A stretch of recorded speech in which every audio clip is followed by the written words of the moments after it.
اعجاز خان صاحب، ہم نے دیکھا کہ پچھلا ایک سال جو ہے اس میں ریئل اسٹیٹ سیکٹر کافی دباؤ کا شکار رہا حکومتی پالیسیز کی وجہ سے۔ اس بجٹ میں ریئل اسٹیٹ سیکٹرز کے لیے کیا کچھ ہے اور آنے والے سال میں اس کا کیا امپیکٹ دیکھ رہے ہیں آپ؟ بسم اللہ الرحمن الرحیم۔ عمران، ایک تو پچھلے ایک سال نہیں، پچھلے 3 سال سے اس ملک میں ریئل اسٹیٹ کا کاروبار تنزلی کا شکار ہے۔ اسی وجہ سے مسلسل ان پالیسیز کی وجہ سے ایک محتاط اندازے کے مطابق 22 ارب ڈالر سے لے کر 28 ارب ڈالر تک صرف پاکستان سے دبئی ریئل اسٹیٹ میں منتقل ہوا ہے۔ جب کبھی بھی کسی ملک سے پیسے کا فلو کسی بیرونی ملک ریئل اسٹیٹ میں جا رہا ہو تو واضح علامت ہوتی ہے کہ یہاں پر ریئل اسٹیٹ کی جو پالیسیز بن رہی ہیں وہ کسی طرح فرینڈلی یا بہترین پالیسیز نہیں ہیں۔ یہ یاد رکھیے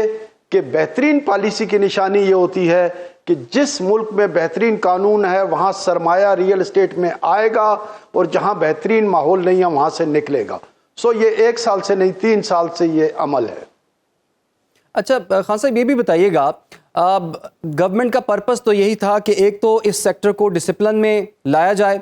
اور دوسرا پرپس اس میں یہ تھا کہ زیادہ سے زیادہ پیسے جو ہیں اس سیکٹر سے اکٹھے کیے جائیں، لیکن وہ ٹارگٹس بھی پچھلے جو رواں سال اس وقت چل رہا ہے فسکل ایئر، اس میں پورے نہیں ہوئے۔ ابھی کیا آپ لوگوں سے کوئی تجاویز لی گئی ہیں؟ آپ نے کوئی رائے دی ہے کس طرح سے اس سیکٹر کو مزید جو ہے وہ آگے بڑھایا جا سکتا ہے اور گورنمنٹ کے مقاصد بھی پورے ہو جائیں اور اس سیکٹر میں بھی گروتھ ہمیں نظر آئے آنے والے دنوں میں؟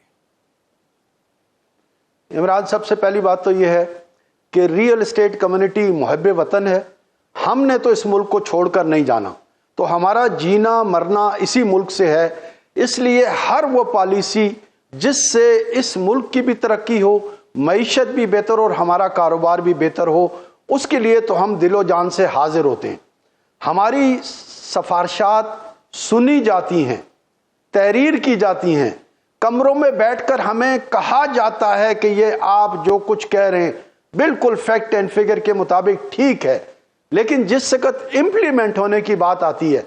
ہمیں شدید دھچکا لگتا ہے کہ جو کچھ ہمیں وہاں بیٹھ کر کہا گیا کہ آپ بالکل ٹھیک کہہ رہے ہیں، اس کے بالکل برعکس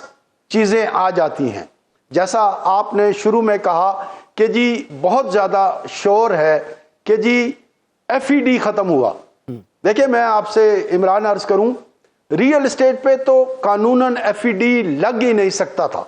یہ ایک غلط فیصلہ تھا حکومت کا، جس کو منسٹری آف لا نے بھی ان سے کہا کہ آپ ریئل اسٹیٹ پہ FED لگا ہی نہیں سکتے، اور اگر کوئی اسی قسم کا ٹیکس ہے تو 18ویں ترمیم کے تحت صوبوں کا اختیار ہے۔ اب یہ کتنی عجیب بات ہے کہ بجائے اس کے کہ اپنی غلطی کو ایڈمٹ کریں اور اس چیز کو واپس لیں، یہ احسان کر کے ہم سے یہ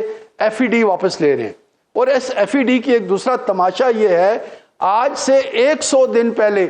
IMF سے بھی ان کی بات ہو گئی، انہیں بھی پتہ لگ گیا، لیکن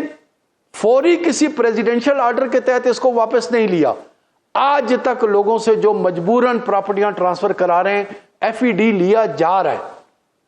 پھر دوسرے نمبر پر یہ بات کر رہے ہیں کہ ہم نے پرچیزر کو 3% سے 1.5% پہ لے آئے، ریلیف دیا ٹرانسفر میں، جبکہ خریدار کو انہوں نے 3% سے 4.5 کر دیا، تو معاملہ تو وہ 6% کا 6% ہی رہا اور وہ ریئل اسٹیٹ پہ ہی رہا۔ اس کے علاوہ اگر کسی قسم کی کوئی چیز ہے تو وہ چیزیں حقیقی معنوں میں وہ چیزیں جو ریئل اسٹیٹ کو ہم کہتے رہے، ان کو سمجھاتے رہے، وہ یہ تھا کہ 7E کا قانون، ڈیم ٹیکس۔ یہ کتنا ایک عجیب قانون اور واحد پاکستان ملک ہے جس میں 7E کے تحت ڈیم ٹیکس لگایا گیا، اور ڈیم ٹیکس یہ ہے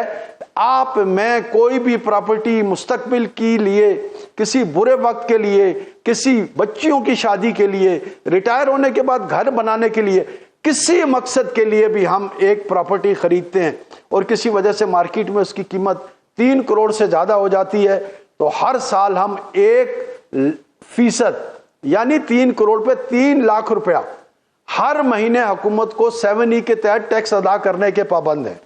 اب مجھے یہ بتائیے کہ جہاں لوگ اپنے برے وقت کے لیے یا بیرون ملک سے جو لوگ سوچتے تھے کہ ہم آ کر چیزیں لیں گے وہ کیوں اس ملک میں انویسٹ کریں گے اور کیوں لیں گے؟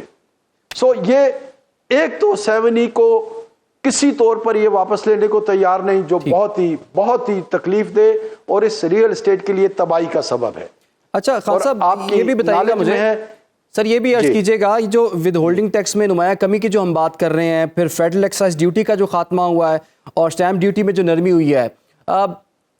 یہ جو ابھی فیصلے لیے گئے ہیں کیا اس سے آپ مطمئن ہیں یا اس سے کچھ مزید آپ کو کچھ درکار ہے یا آپ کی کچھ اور ایسی ڈیمانڈز ہیں؟ اور کیا حکومت نے آپ کو یہ آفر کیا ہے کہ دوبارہ بیٹھتے ہیں تاکہ اس سیکٹر کو ریکور کروایا جا سکے؟ دیکھیں، میں آپ کو فیڈرل ایکسائز ڈیوٹی کا تو بتا چکا ہوں۔ یہ جو آپ کہہ رہے ہیں جی کہ 4.5% سے 1% سٹامپ ڈیوٹی ہوئی، ایک بات ذہن میں رکھیں کہ یہ پاکستان کے چاروں صوبوں میں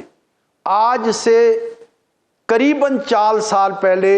پورے پاکستان میں یہ سٹامپ ڈیوٹی جو فائلر ہے اس پر 1% اور نان فائلر پہ 2% ہو چکی تھی۔ ہم 4 سال سے جنگ لڑ رہے تھے کہ اسلام آباد میں بھی مہربانی فرمائیں اور پورے پاکستان میں جو سسٹم ہے اس کے تحت اسلام آباد میں بھی آپ اس کو 1% 2% پہ لائیں۔ یہ ایک عجیب بات یہ ہے کہ جو حق ہے اسلام آباد کا دیا گیا اسی کے تحت جہاں 4 سال پہلے پورے پاکستان کے چاروں صوبوں کو دیا گیا، اب وفاق کو دیا گیا۔ سر یہ تو ہماری 4 سال کی جدوجہد تھی، حق تھا، یہ ہمارا حق تھا جو ہمیں ملا۔ اچھا خان صاحب، نان فائلرز کی بھی آپ نے بات کی ہے، تو پچھلے سال بھی ہم نے دیکھ لیا جب کہا گیا کہ نان فائلرز کی ٹرم کو ہی ختم کر دیا جائے گا، بہت پابندیاں لگا دی جائیں گی۔ اس دفعہ کچھ مزید آگے بڑھ کے 2 سٹیپ آگے ہو کے ان پر سختیاں کی جا رہی ہیں۔ اچھا پرپز ان کا سر یہ ہے کہ ان کو ٹیکس نیٹ میں لایا جائے، ان کو فائلرز کی کیٹیگری میں لایا جائے۔ کیا یہ ایسا ممکن ہے اور اس سختی کے بعد اس کے منفی اثرات آپ دیکھیں گے یا پھر مارکیٹ پر اس کا اچھا امپیکٹ آپ کو نظر آ رہا ہے؟ یہ قطعی ممکن نہیں ہے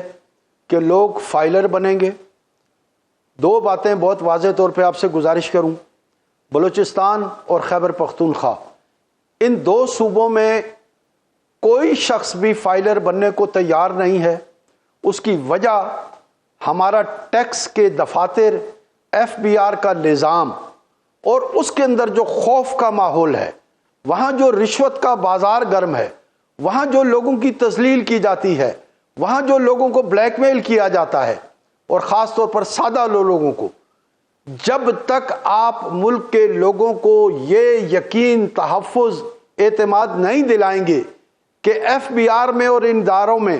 آپ کی جائز بات کو بھی سنا جائے گا، آپ سے رشوت بھی نہیں لی جائے گی، آپ کو ذہنی اذیت بھی نہیں دی جائے گی، کوئی شخص بھی